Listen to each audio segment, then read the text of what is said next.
feliz, mais uma vez, na casa de Deus.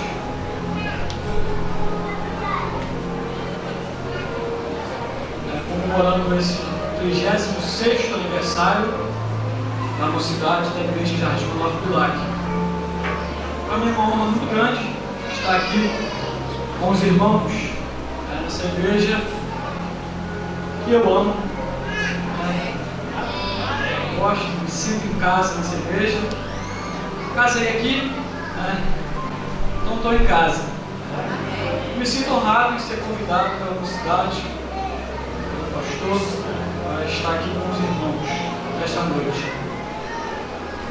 E tudo que já ouvimos aqui nessa noite veio da parte do Senhor para nós. Louvores que foram entoados aqui, tudo é feito de Deus para os nossos corações. Eu queria tentar me ater somente a 2 versículos desse capítulo que nós lemos, Provérbios capítulo 3, versículo 1 e 2.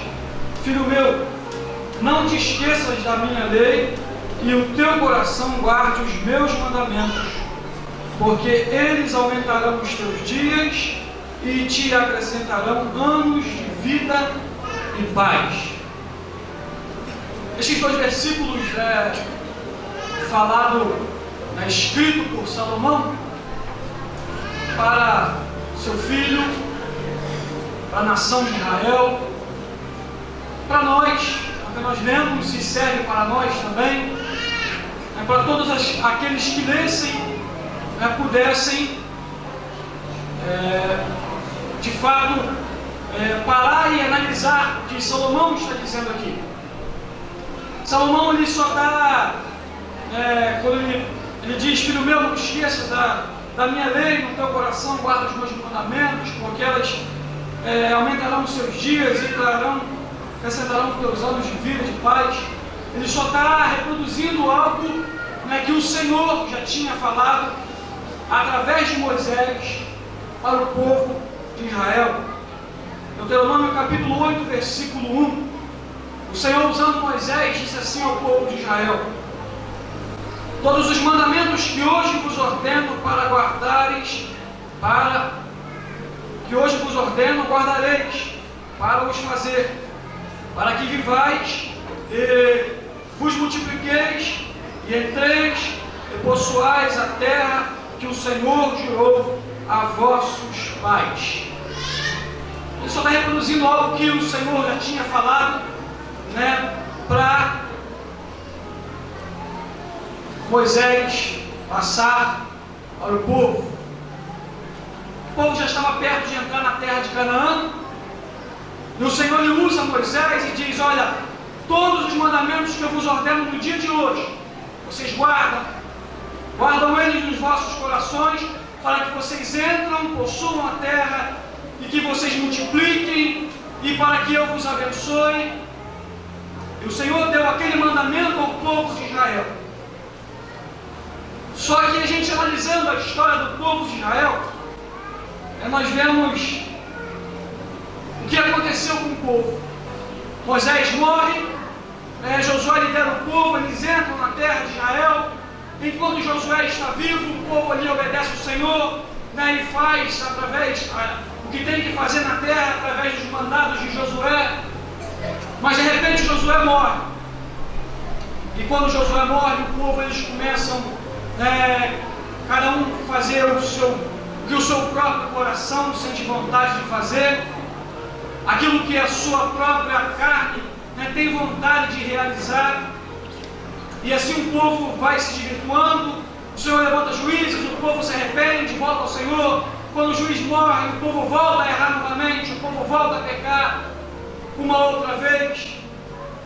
E ao longo de muitos e muitos anos, o povo de Israel, eles entram por um caminho que desagrada ao coração de Deus, se esquecendo das leis que o Senhor havia ordenado ao povo, se esquecendo dos mandamentos que Deus tinha estabelecido para aquele povo. E eles vão e se casam com mulheres estranhas, se casam com homens estranhos, constroem ídolos para si, profanam o templo do Senhor, e faz muitas e muitas coisas que o Senhor já havia ordenado que eles não fizessem. Aí de repente, muitos anos depois, quando o Senhor já estava enjoado daquilo que o povo estava fazendo, desobedecendo as suas leis, desobedecendo os seus mandamentos, o Senhor ele vai e usa o profeta Isaías para repreender o povo. E nessa repreensão do profeta Isaías, que está no capítulo 28, o Senhor diz assim: mas também estes erram por causa do vinho, e com bebida forte se desencaminham. Até o sacerdote e o profeta erram por causa da bebida forte. São absorvidos no vinho, desencaminham-se por causa da bebida forte, andam errados na visão e tropeçam no juízo, porque todas as suas mesas estão cheias de vômitos e de imundícia, e não há nenhum lugar limpo. A quem, pois, ensinaria a ciência? E a quem se daria a entender o que tem ouvido? Ao desmamado, ao arrancar, porque é mandamento sobre mandamento, e mais mandamentos, e regras sobre regras, e mais regras, um pouco aqui e um pouco ali. O Senhor começa a repreender o povo, porque o povo eles começam a reclamar dos mandamentos que o Senhor havia colocado sobre o povo de Israel, sobre as regras que o Senhor tinha estabelecido para o povo. Mas até o sacerdote começa a errar, o profeta começa a errar, os líderes começam a errar, e não há quem ensine o povo, e o povo está andando e entrando por um caminho errado. E eles reclamam desses mandamentos, eles reclamam dessas regras, mas o Senhor diz assim para ele: pelo que por lábios estranho e por outras línguas falará a este povo, a qual disse: este é o descanso, dá descanso ao cansado, e este é o refrigério, mas não quiseram ouvir. O Senhor disse ao povo: estes mandamentos que eu vos dei, como ele falou para Moisés atrás, é para vos dar descanso, é para vos dar paz, é para que aumente os vossos dias de vida, mas o Senhor diz aqui, mas não quiseram ouvir. Assim, pois, a palavra do Senhor lhe será mandamento por mandamento, mandamento e mais mandamento, regra sobre regra, regra e mais regra, um pouco aqui, um pouco ali, para que vão e caiam para trás, e se quebrem, e se lassem, e sejam presos. Aí aqueles mandamentos que o Senhor havia ordenado ao povo, aquelas regras, aquelas leis que o Senhor tinha estabelecido para o povo de Israel, que era para descanso deles, que era para refrigério da sua alma, agora se torna um tropeço para o povo de Israel. Ele diz que o Senhor é mandamento e regra para que vão e caiam para trás, e se quebrem e se enlacem. O Senhor coloca os mandamentos e as regras justamente para que eles possam errar, e para que eles caiam, e para que eles tropecem, porque o Senhor já havia se enjoado daquilo que o povo de Israel estava fazendo. Só que aí o povo, quando ouve a profecia de Isaías, o povo eles se acham mais espertos, eles acham que nada disso pode atingir eles, e eles começam a falar, ouve pois a palavra do Senhor, homens escarnecedores, que dominais este povo que está em Jerusalém, por quanto dizeis? Eles diziam assim: nós fizemos concerto com a morte, com o inferno fizemos aliança, e quando passar o dilúvio do açoite, não chegará a nós, porque pusemos a mentira por nosso refúgio, e debaixo da falsidade nos escondemos.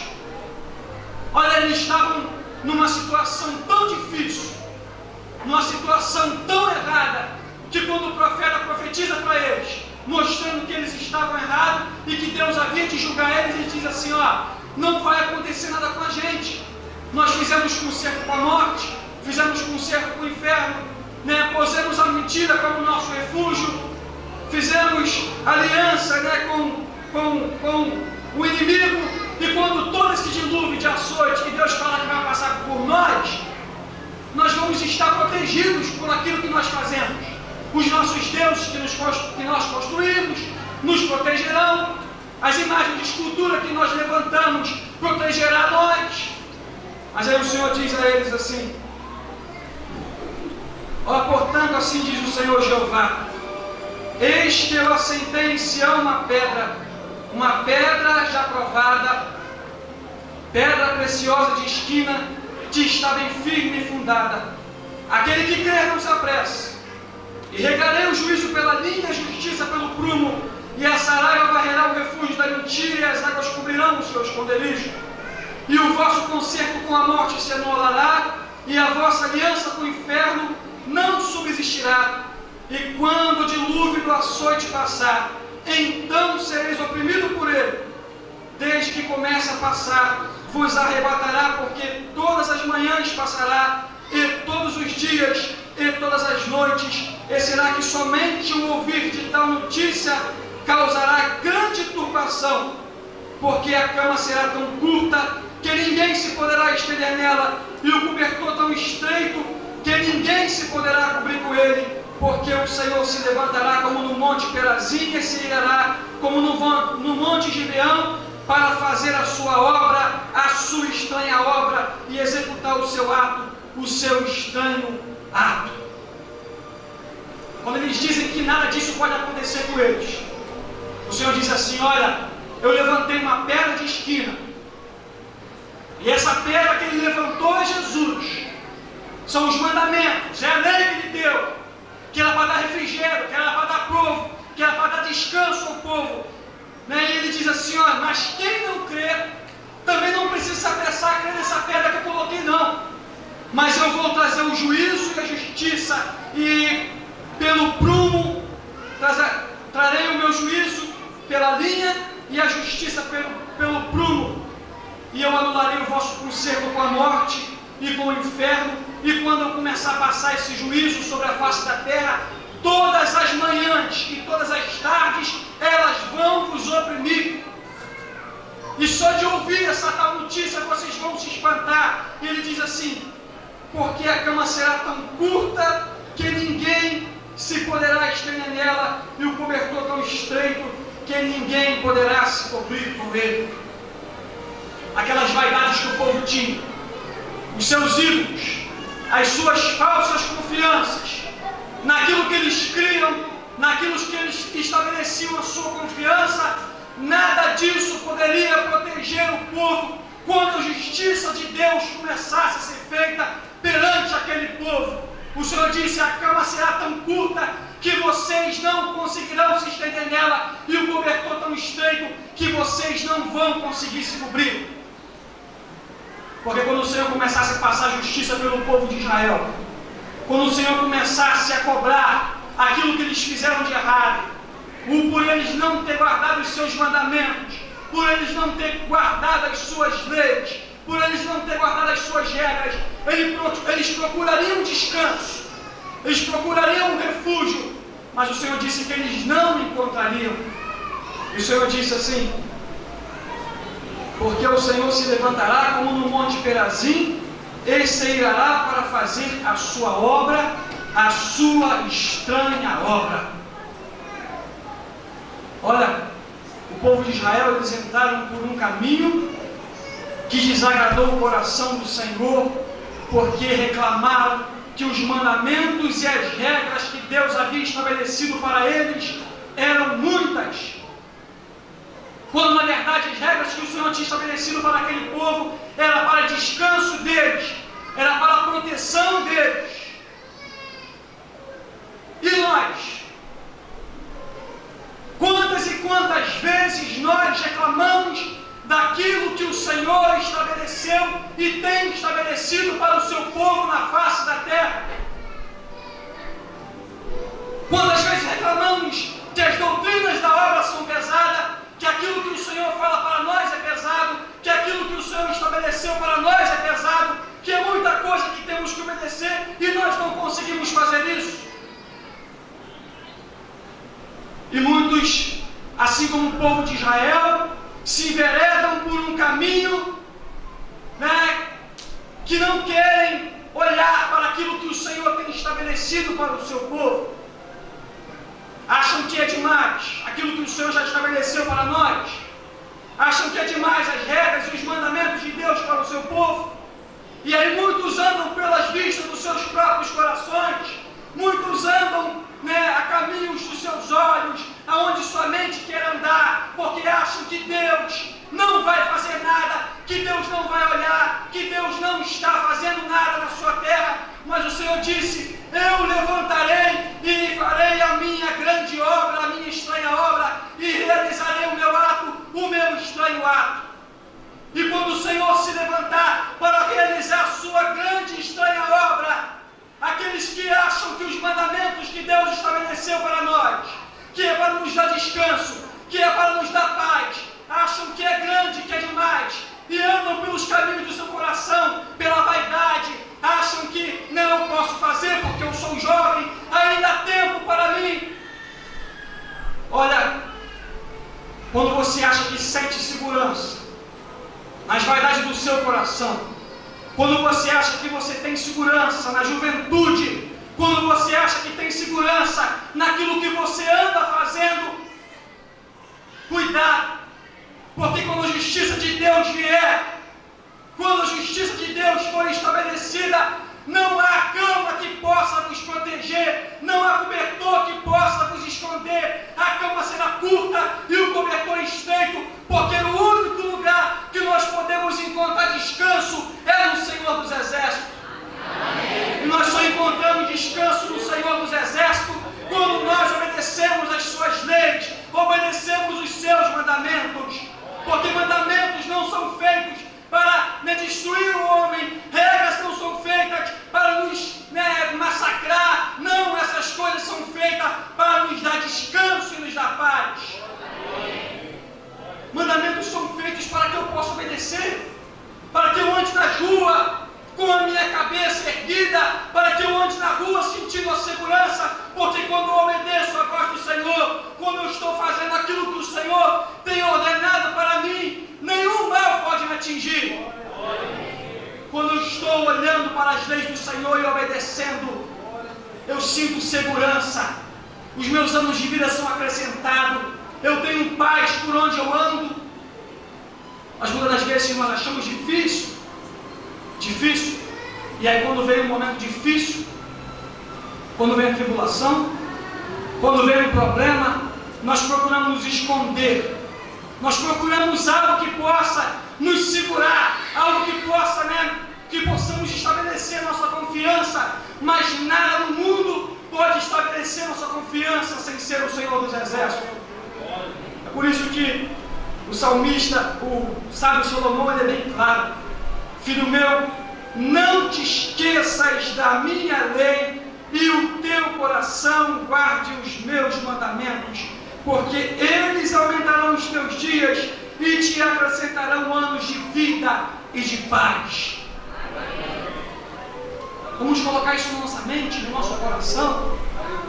Leis do Senhor são feitas para ser obedecidas, porque quando são obedecidas, traz anos de vida e de paz. As leis do Senhor, quando são obedecidas, nós podemos estabelecer a confiança nele, porque sabemos que estamos o obedecendo, sabemos que estamos obedecendo o Senhor, sabemos que estamos fazendo o querer e a vontade de Deus. Então, quando nós fazemos a vontade de Deus, que é o nosso Deus, nós podemos ter uma confiança nele. Mas quando confiamos no homem, quando confiamos na vaidade do nosso coração, quando confiamos na nossa própria força, nós estamos perdidos. Porque o próprio Isaías, ele diz assim: todo homem é erva, cega-se a erva, murcha e cai. Isso significa que o homem é como a erva, ele é falho, ele vai cair um dia, ele vai se quebrar. O próprio Senhor dos Exércitos já falou para nós em profecia. Ele disse assim: não se segure em ungido, porque ungido cai. Não se segure em vaso, porque vaso cai. Se segure em mim, porque eu não caio. Amém. Quando nós olhamos as leis do Senhor e obedecemos, estabelecemos a nossa confiança em Deus, nós podemos nos sentir protegidos por Deus. Porque nesse mesmo capítulo, o Isaías, ele diz assim: os jovens que confiam na sua própria força, que confiam na sua juventude, que confiam no seu bem-querer, esses jovens, eles correrão e se cansarão. Jovens sim, andarão, caminharão e se se fadigarão, mas os que confiam ou os que esperam